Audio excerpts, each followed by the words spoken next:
लाहौर में यूट्यूबर साधु रहमान उर्फ डक्की भाई को 2 रोजा जिस्मानी रिमांड पर national cyber crime investigation agency के हवाले कर दिया गया। हाल ही में कुछ माह पहले 16 अगस्त 2025 को पाकिस्तान के मशहूर यूट्यूबर डक्की भाई को गिरफ्तार किया जाता है। इनका जुर्म था किसी जुए की ऐप को प्रमोट करना। क्या हकीकत में ये जुर्म था या दाल में कुछ काला था? ये गिरफ्तारी NCCI की तरफ से की गई।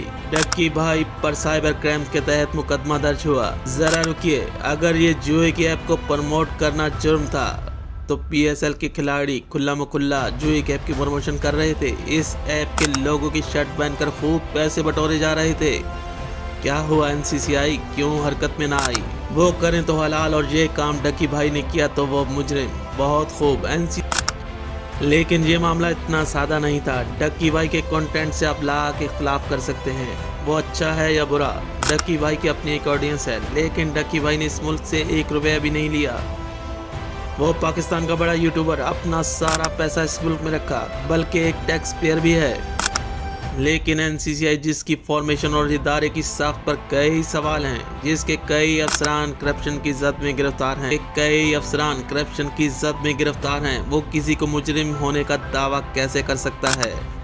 बल्कि ये कार्रवाई खालिसतन पैसे लेने के लिए की गई, क्योंकि डक्की भाई एक सॉफ्ट टारगेट था जिसे गिरफ्तार करके इससे भारी रकम हथियाने का सारा ड्रामा किया गया। इस ड्रामे के डायरेक्टर थे additional director NCCI Sarfaraz Chaudhry, जो इंतहाई करप्ट इंसान साबित हुए। ये मसूफ टीवी इंटरव्यूज में कहते फिरते थे कि मुझे इस कौम के बच्चों का ख्याल आता है कि कहीं वो डक्की भाई के कंटेंट से मुतासिर होकर खराब ना हो जाए।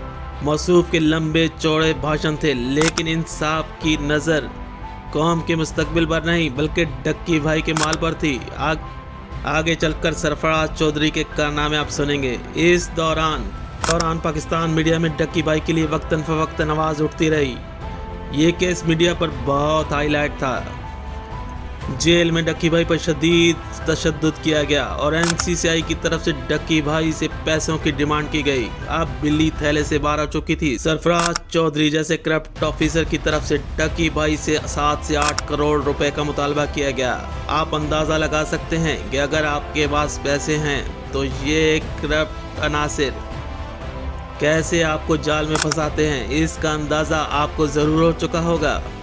यही नहीं बल्कि सरफराज चौधरी ने डक्की भाई के बाइनेंस अकाउंट से 3,26,000 USDT अपने ज़ाती अकाउंट में ट्रांसफ़र किए, जिसकी रकम PKR में 9 करोड़ थी। वाह सरफराज चौधरी साहब, कौम के बच्चों का मुस्तकबिल बनाते बनाते अपने बच्चों का ही मुस्तकबिल बना रहे थे। आपके हाथ करप्शन से सने हुए नहीं, बल्कि आप तो सर से पांव तक ही करप्ट इंसान हैं। NCCI की वो काली भेड़ें जो NCCI पर एक बदनुमा दाग है। क्या NCCI अपना इदारे का वकार बरकरार रख सकेगी? NCCI पर यह सवाल उठता रहेगा। डक्की भाई से सख्ती से कहा गया कि वो मीडिया से किसी किस्म की कोई बात ना करे, बल्कि अपनी जुबान बंद रखे। यहाँ एक बात तो तय थी कि डक्की भाई ने बहुत ही हिम्मत से जेल काटी और अपना केस लड़ता रहा।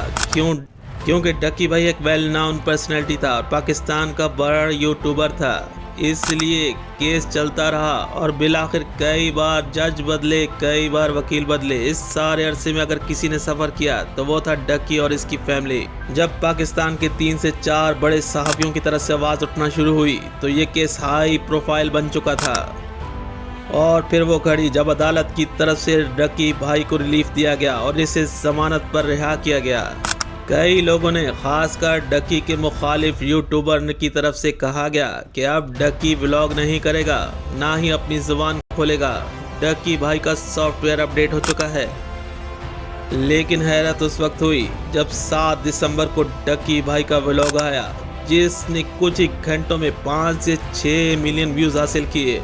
डक्की भाई ने NCCI की धज्जियां उड़ा कर रख दी।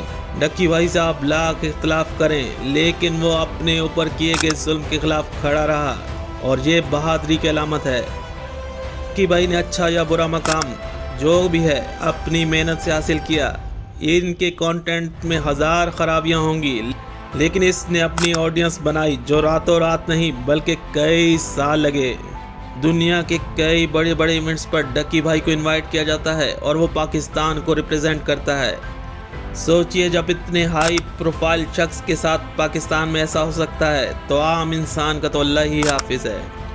इदारे बुरे नहीं होते, इसमें बैठे हुए कुछ लोगों की वजह से पूरे इदारे पर उंगलियां उठती हैं।